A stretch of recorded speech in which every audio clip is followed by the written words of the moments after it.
Augmented cybersecurity. What does that mean? If your mind went immediately to AI, well, that's great. Gartner believes that AI has a critical role to play in how cybersecurity creates value, and Dennis and I are going to give you a bit of a taste of that this morning. But Gartner's vision for augmented cybersecurity goes well beyond AI. And Dennis and I are, in our time together, going to lay out what that full picture looks like and give you the tools you need to start building and operating your own augmented cybersecurity function today. Know for now that the Augmented Cybersecurity Organization is one that does not merely survive amid chronic complexity. The Augmented Cybersecurity Organization actually thrives.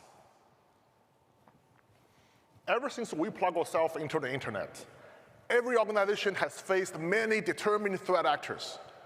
And we've had to build our cyber defense from just around the perimeter and then expanding to our globally distributed workforce, technology, and partner ecosystems.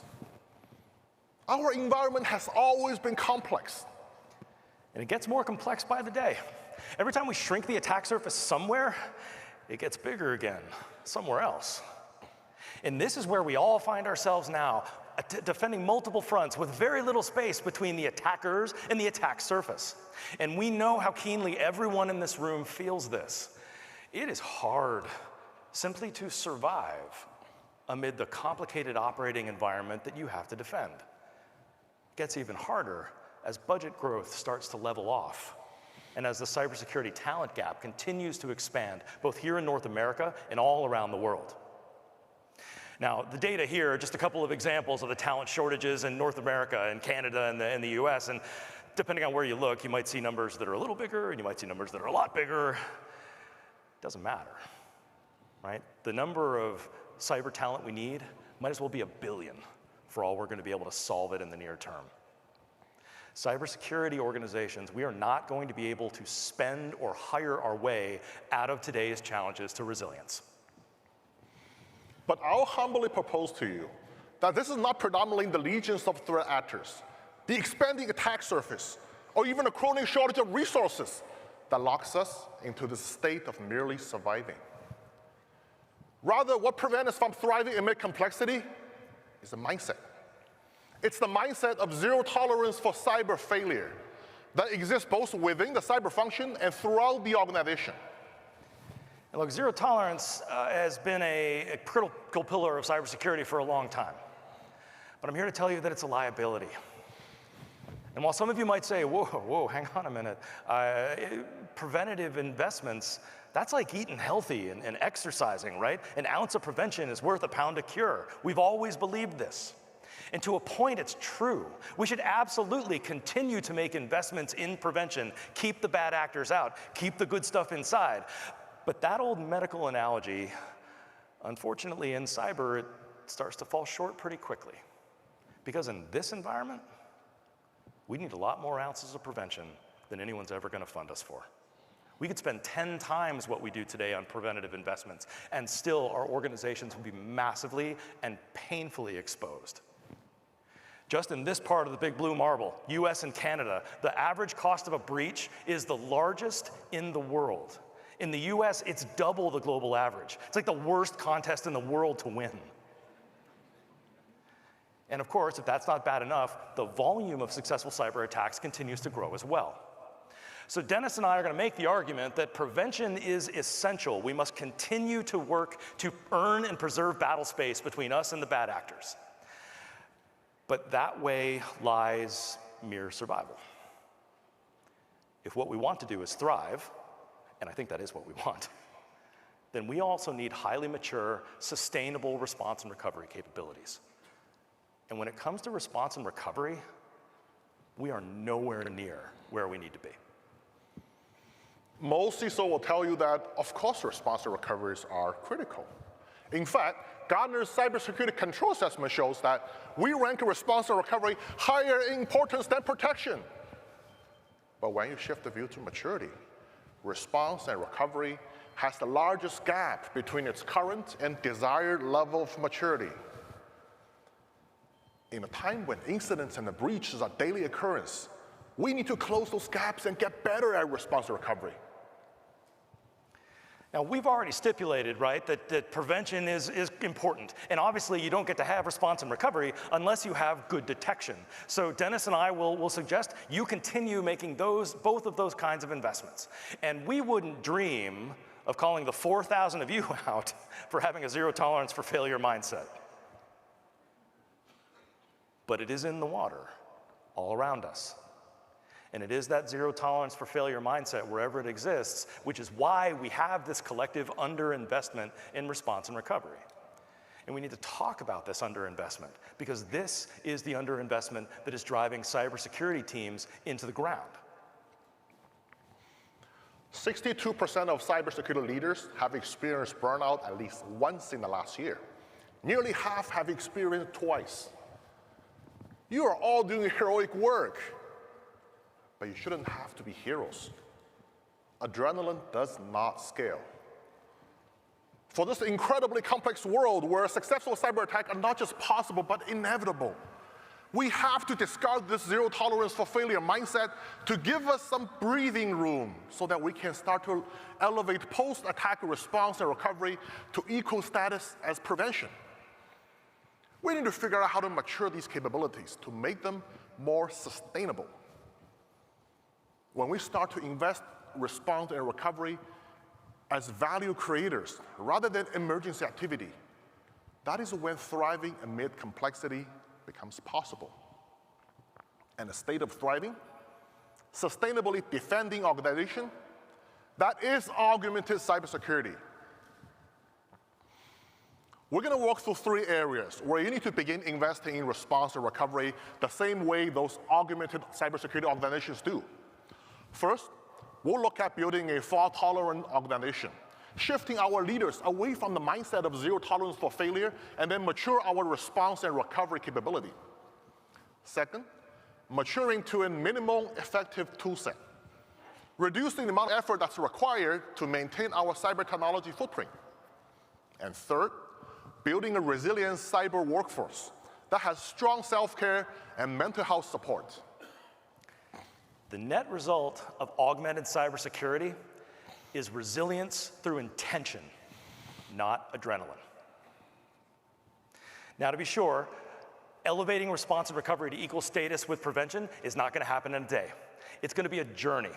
Our goal this morning is to start you on that journey. We're all in different places, but Gartner has actionable advice that we're going to work through to help you chart your path and help you get started quickly.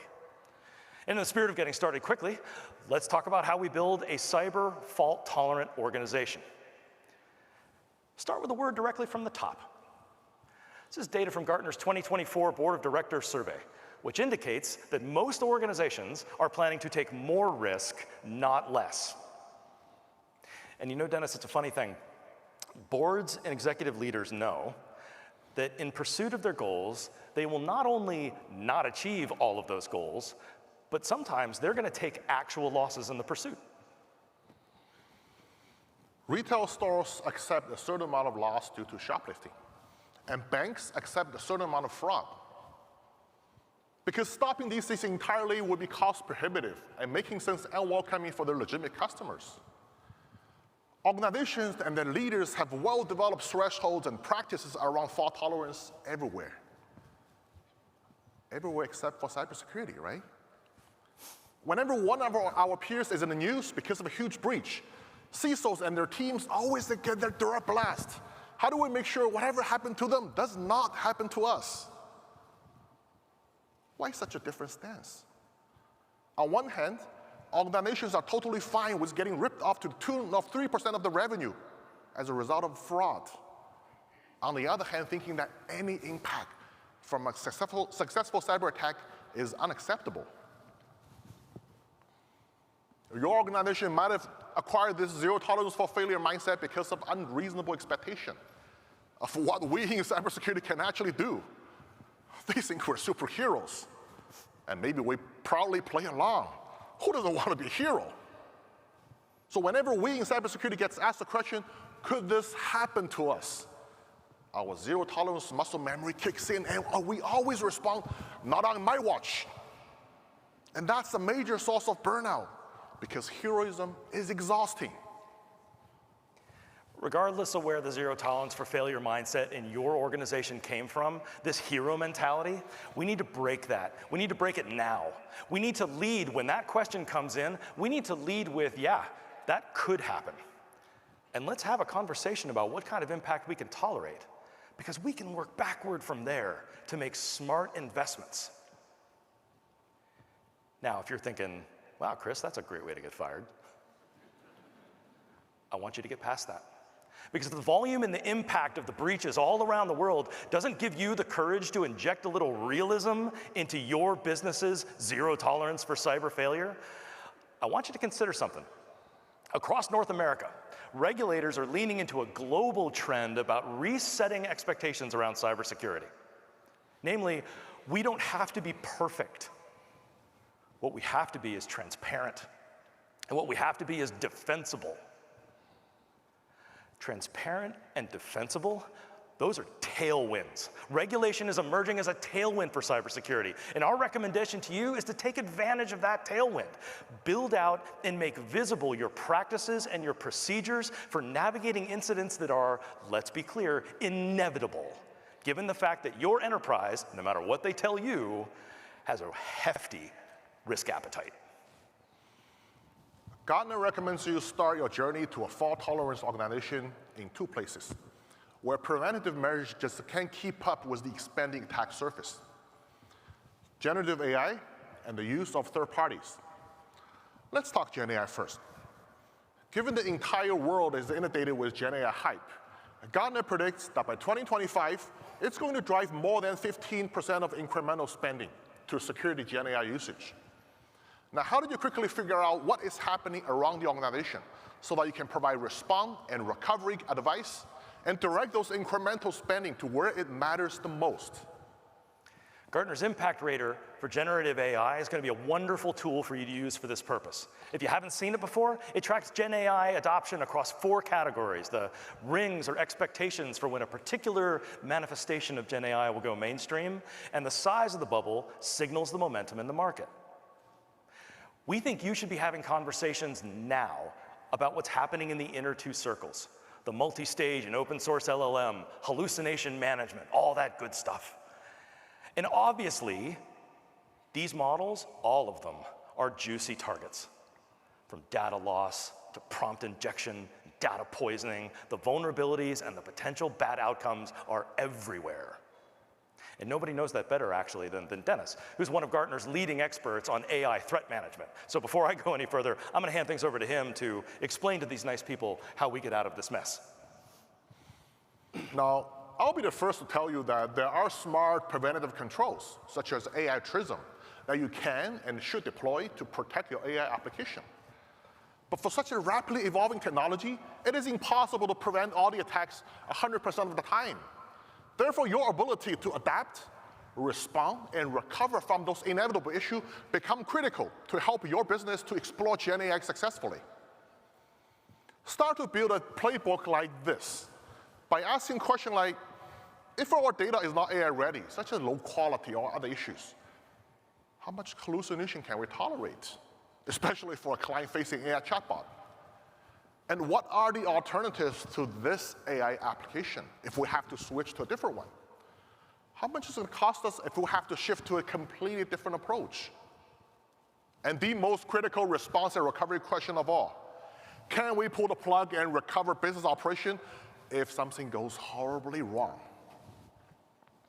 For example, and these are of course purely hypothetical, do we have a plan that if our chatbot sells a car for $1, how do we respond if our chatbot promises the customer an unwarranted refund? Now, is that cybersecurity's job to handhold the organization in this AI response and recovery exercise? Not really. But this is a great moment to help the organization to recognize that strong response and recovery is the only way to succeed in the face of such a rapidly evolving technology such as Gen AI. It is your opportunity to lead. Gartner also recommends that you hire some super specialized new technical expertise. Do you have anyone here in the family that are really good at unplugging things? Now, in the age of AI, this is job security, my friend. And these two here, they're not worried about AI taking over their job anytime soon. We wanted to start with something humorous before we take you into something really painful, because what we're going to talk about next is third-party cyber risk management. This is the other place that, that Dennis suggested that we need to introduce cyber fault tolerance into our organization, right? The use of third parties. If you're in this room, you have made a lot of investment in recent years into third-party people and tech and tools. But in maybe the most acute manifestation of the theme of the keynote, prevention falling short, we're all seeing more third-party originated disruptions every day. But in the most visible example of your business actually having a fault tolerance, your businesses see all those incidents, and then they keep working with risky third parties. And unfortunately, there's no kill switch for that. But because you know that that's how your business is going to behave, now is the time to channel our energy into upgrading their response and recovery capabilities. Gartner's global benchmarking shows massive benefit from doing exactly that thing. Augmented cybersecurity shops are building these two capabilities to make it as easy as possible for them to manage third-party related exposures. First, create a formal third-party contingency plan, including things like an exit strategy, alternative suppliers lists, incident response playbooks. This generates as much as 43% potential improvement in the effectiveness of third-party cyber risk management program. Second, practice those plans by conducting third-party incident response exercise. That yields a 42% potential improvement. Chris, you're an expert in third-party cyber risk at Gartner, and I really like the way you described something the other day. You said that we tabletop a lot of things, and it's time to add third-party tabletop exercise to the arsenal, right? Well, I want you to know I like you too, and I like how you describe how I describe things. Look, he's right. I'm right. We're all right. Here's a way that you can very quickly begin to live the augmented cybersecurity lifestyle. Use Gartner's incident response playbook to build out your own third-party specific incident response playbook. Get the sponsors of the third parties involved. Get your critical third parties involved. Augmented cybersecurity shops are sustainably resilient because they don't wait for one of their third parties to go sideways. They built out ahead of time incident response and recovery competence in their teams and the sponsors of those third parties with tools just like this one. And while I'm on kind of a rant about it, I'll give you another thought about building fault tolerance in your business through stronger third-party cyber risk management. And this is one you can literally act on before you leave this room. It's working with your third parties to mature their cyber risk management practices. It's another double-digit improvement opportunity, and it doesn't have to be burdensome. Because you know that third-party incident response playbook you just agreed with yourself that you'd build? Give that to your third parties, because they have third parties too. If you have a ransomware playbook that works for you, give that to your third parties. Any of your response and recovery activities and capabilities that you think work, give that stuff away. Because as you may have noticed, all vendors have cybersecurity problems. And particularly as you get to the smaller end of the market, their capabilities are not where we need them to be.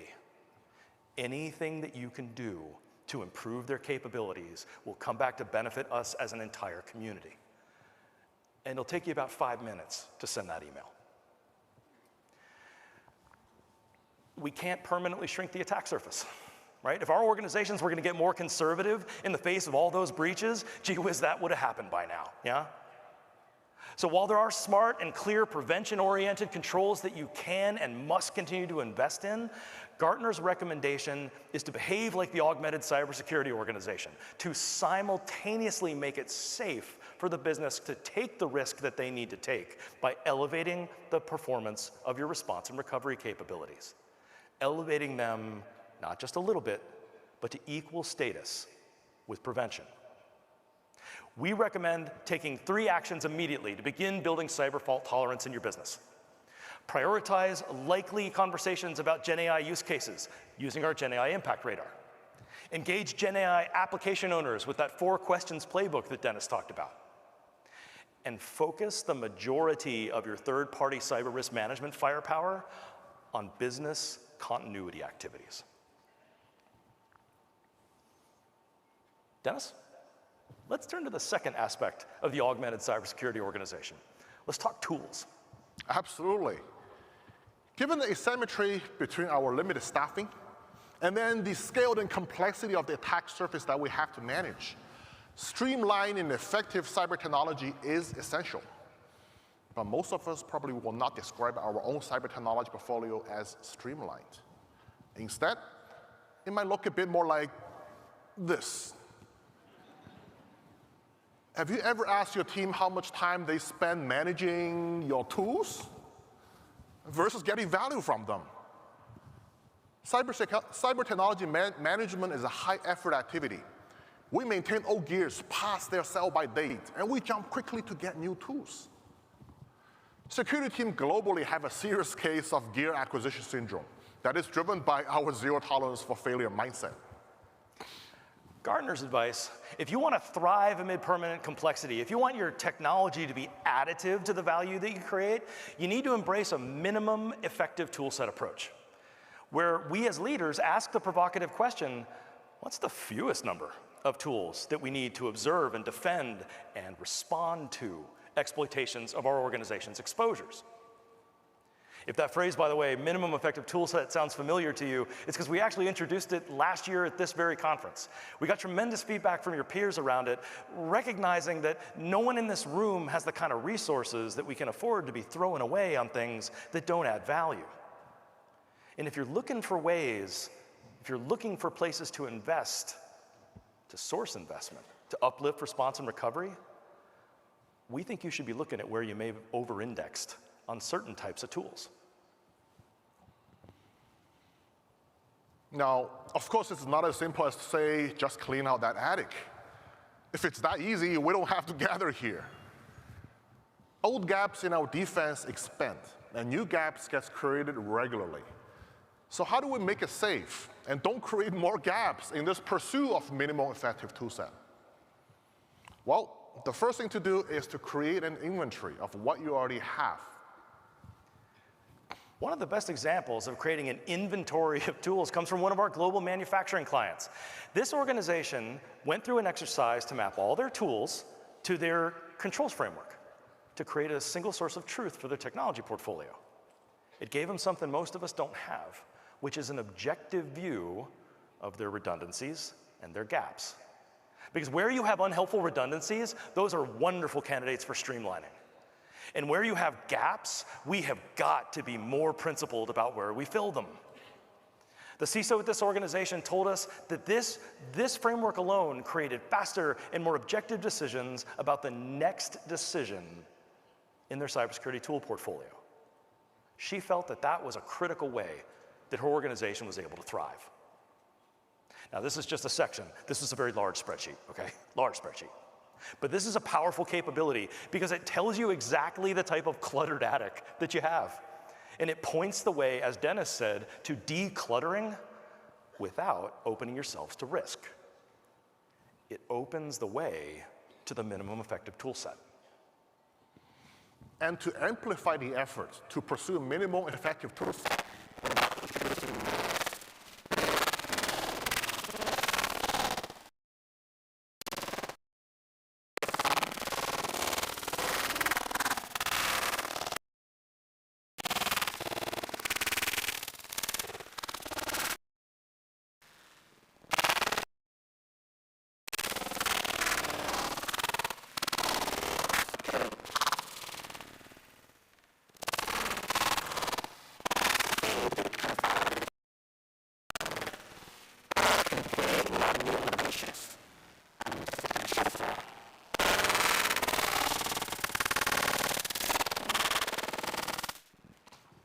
how do we take advantage of all those new opportunities? You know, for more than 10 years, Gartner clients have been using our emerging technology impact radar to cut through the hype of emerging cyber tech. It cuts through the hype because this is peer-sourced data. The bubble sizes represent actual value received by your peers who have deployed this tech, and the colors represent experienced deployment failures. across 49 emerging cybersecurity technologies, which I will now read to you individually. Gartner actually won't tell you which of these bubbles to go after first. What we will do is encourage you strongly to build your new technology evaluation plans around the deployment failures that your peers identified. Again, I don't want to poke this crowd too hard. We barely know each other. But look at all the orange bubbles. You tell us that you are highly adept at creating the kind of complexity that makes it hard for you to thrive. If you can build these 4 factors into your technology proofs of concept, they will help you stay focused on the minimum effective tool set. Now, I can see folks start to squinting at these bubbles. Anyone looking for Gen AI stuff? If you're like me, you might feel sick and tired of Gen AI a little bit lately. There's just way too much noise and drama out there. So I promise you no hype. We'll get you some practical advice. More pure data. This time shows the hotspot for Gen AI adoption by the cybersecurity team. And the big theme is to augment, there's that word again, to augment our security products with Gen AI, as opposed to go out and build an entire technology architecture around it. Because there's a real risk that this massively hyped technology could reclutter our attic. Gartner predicts by 2026, AI will increase the efficiency of the Security Operations Center by 40% compared to 2024. We're already halfway through 2024, so let's get that efficiency journey started. From Security Copilot to Purple AI to Charlotte AI, many AI SOC assistants has been released into GA this year. They provide chat ops capability that allow your operation team to operate these different security products using natural language. No more SQL, KQL, RQL, or whatever query language is out there.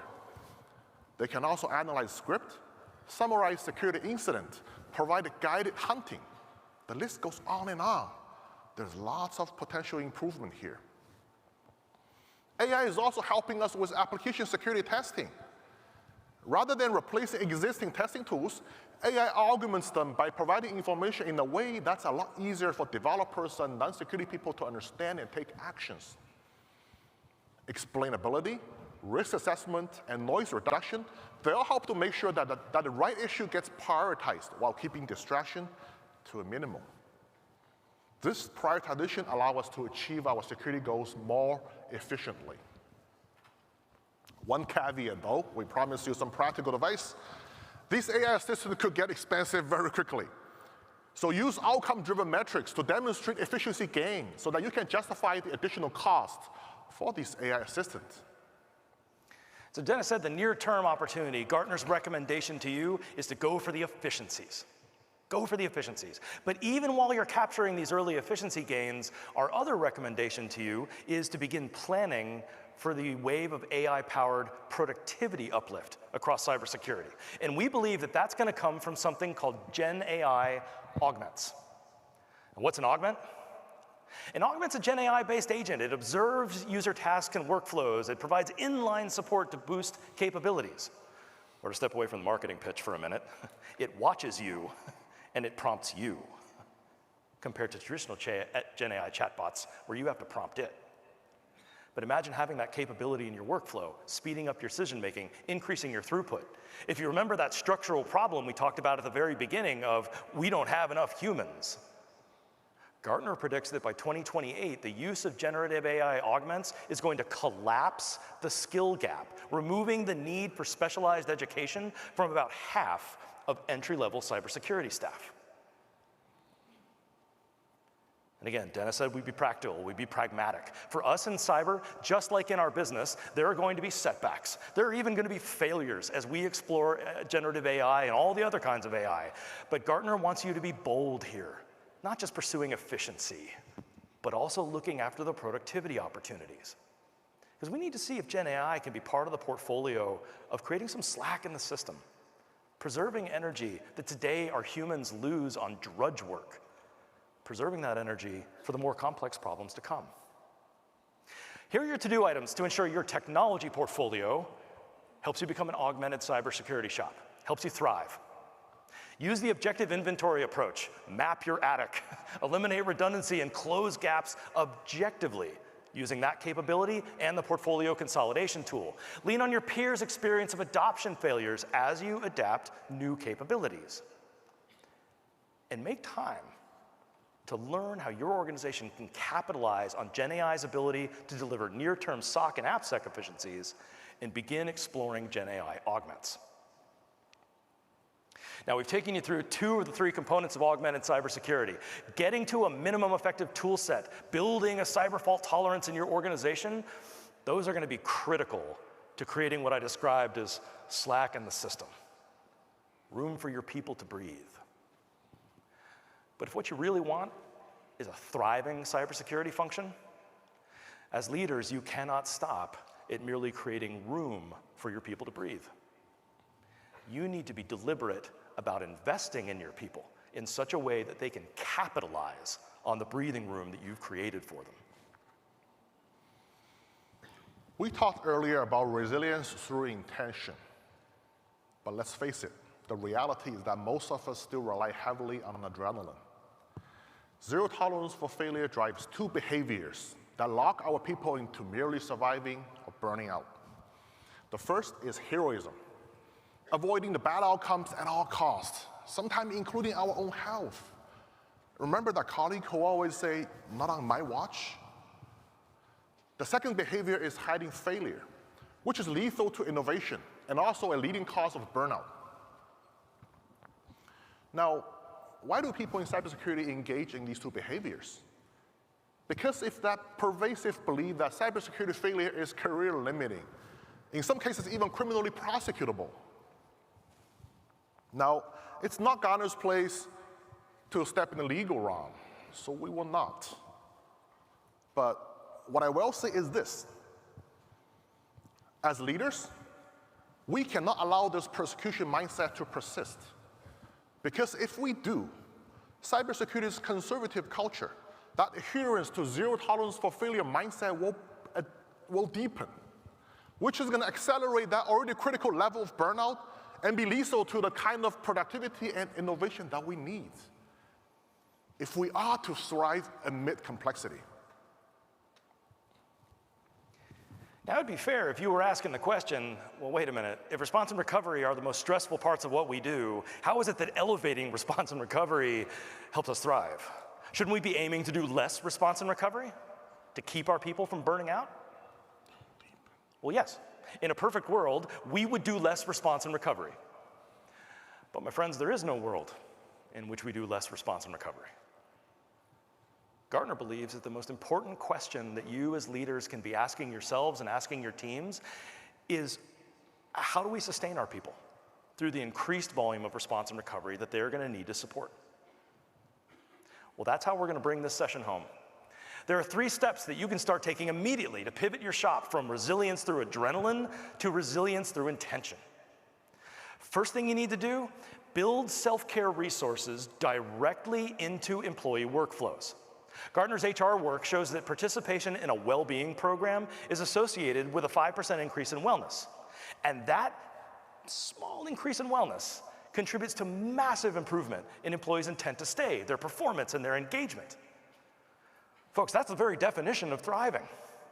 And so we recommend that when you get back to the office, the first move you make is to embed whatever wellness program your organization offers directly into your incident response workflows. Maybe it's in the form of stress reduction during an active incident, or one-on-one counseling for folks during debriefs after the incident.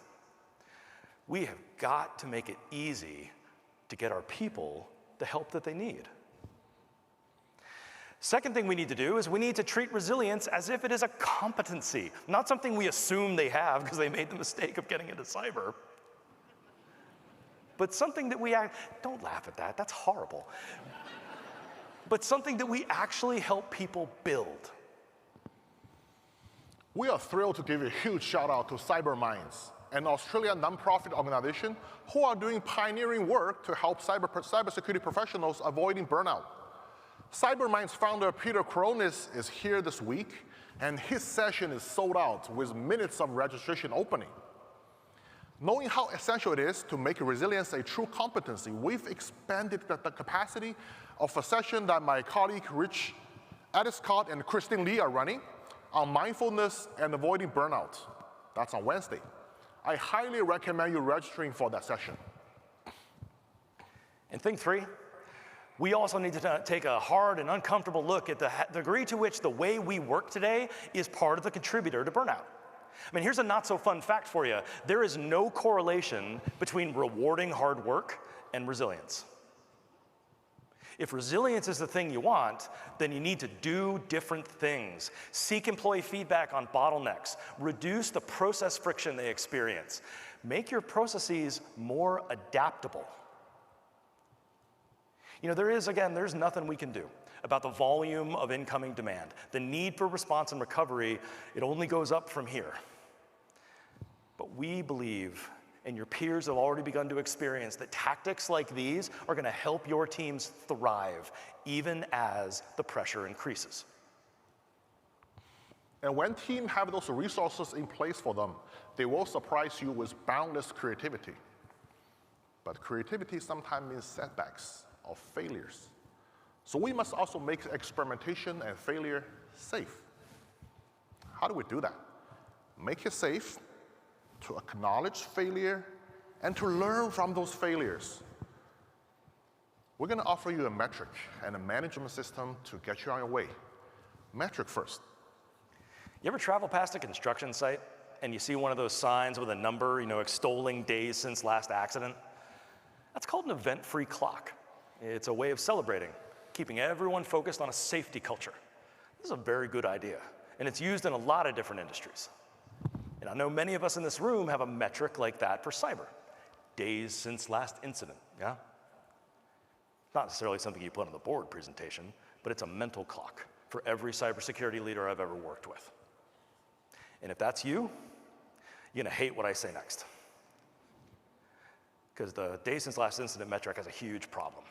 Namely, that it causes us to protect the metric, to do whatever it takes to break that streak. And that's where the hero behavior that Dennis talked about comes from. That's where the failure hiding comes from. But it's kind of funny, right? Because not all failures become incidents. And not all incidents become existential breaches. But all failures and all shortfalls, you know what they are? They're learning opportunities. But we miss most of them because we were busy protecting the metric. If you want to build a culture that thrives, that institutionalizes experimentation and learning, our recommendation to you is to invert the days since last incident metric. Make a lower number the desired objective. I'll give you an example of a company that put this into place. Had a well-meaning colleague who, made a minor change to their infrastructure as code template for part of a cloud app deployment. Well, that minor change reacted with a kind of few other minor changes. I know that's never happened to you, but you've got a friend with that problem. Blew a hole in their firewall. Now, good news, the automated detection found it, reversed it, no animals were harmed. But it was clear that the cybersecurity team still had a little bit to learn about managing a highly automated environment. So the team reset their clock, making it safe to acknowledge that there had been a failure and to start the opportunity to learn and do better the next time. And this inversion of the event-free clock is one of the best practices we've seen to get people into the mind space of acknowledging failure, seeing it as good, and looking for ways to learn from that failure. Now let's take this one step further. What if we went beyond merely making it safe to acknowledge failure and learn from the failure, but actually celebrate and reward failure? What you're looking at here comes from the smart folks at DirecTV. A few years back, they've adapted some really good research from Dr. Amy Edmondson at Harvard, which identifies a critical difference between blameworthy failure and praiseworthy failure. As DirecTV was looking to introduce a new culture into the organization, this praiseworthy and blameworthy failure spectrum really struck the right note for them. Let's focus on the praiseworthy failure for a moment. Failure as a result of difficulty and complexity. Failure as of uncertainty. And failure because we were trying something new. All three are the type of failures that we should praise the team for, and to lift our people out of their zero tolerance for failure mindset, and to create broad and productive learning opportunity for them. Now, to embrace this new mindset, Tata-san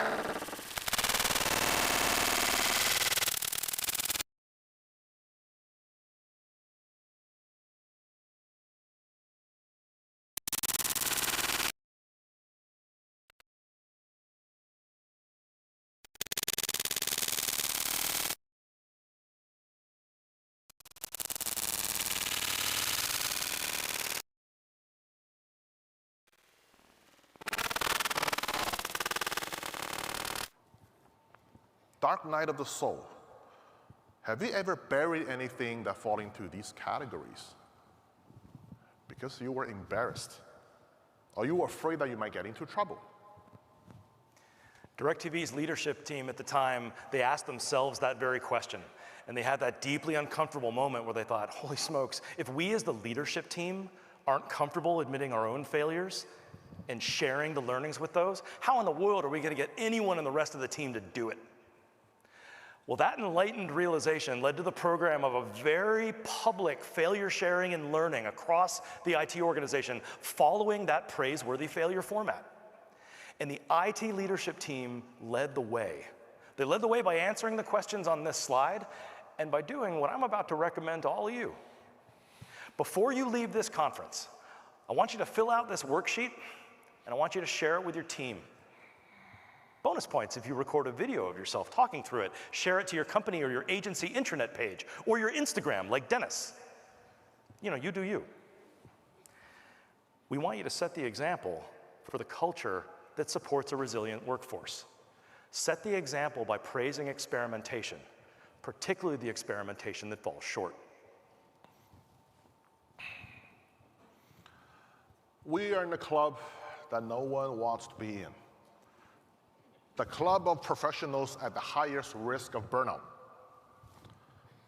Adrenaline has its place, but it is not sustainable. To thrive, adopt the 3 self-care recommendations Chris talked about. Invert your event-free clock and post a failure story or 2.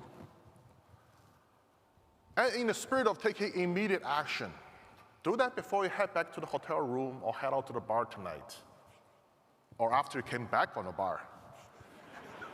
You might find yourself in more of a sharing mood by that time of the day. You got all the good lines in this speech. Where were we? Right. Augmented cybersecurity. Augmented cybersecurity is the sustainable way to defend the enterprise because it elevates response and recovery to where it needs to be. Equal status with the prevention that we have worked so hard to put in place. It positions response and recovery as true competencies, things that we invest to build and maintain so that we don't have to keep relying on adrenaline. It's an essential rebalancing for a world in which complexity goes up and your resources do not. Your organizations are wired for fault tolerance. Help them intelligently explore that by investing in business continuity capabilities in the most uncertain areas, generative AI, third party. I'm sure you've already thought of some others. Pursue a minimum effective tool set. Again, if you as leaders can't ask the hard questions about what are we getting from that thing that costs us so much time and treasure to maintain, no one else is going to ask that question. And build resilience as a competency in the workforce. Provide the training and the support that our people need to thrive even as the pressure increases. Now let's be frank. We've known each other for about 40 minutes, so I feel like we can speak openly. If you're a startup, everything that Dennis and I have been talking about, you've been all in on that all along. You're like, good job us, we're already doing all of those things. But on the other hand, there are a lot of folks in this room from industries like government and banking and manufacturing and other highly regulated safety cultures where at a minimum, you're gonna get some weird looks if you acknowledge that bad things happen to good companies, where you choose not to buy a tool even though you had the budget for it. Or, heaven forbid, you acknowledge and celebrate an unsuccessful experiment. So I want you to go back to what Dennis and I talked about at the very beginning.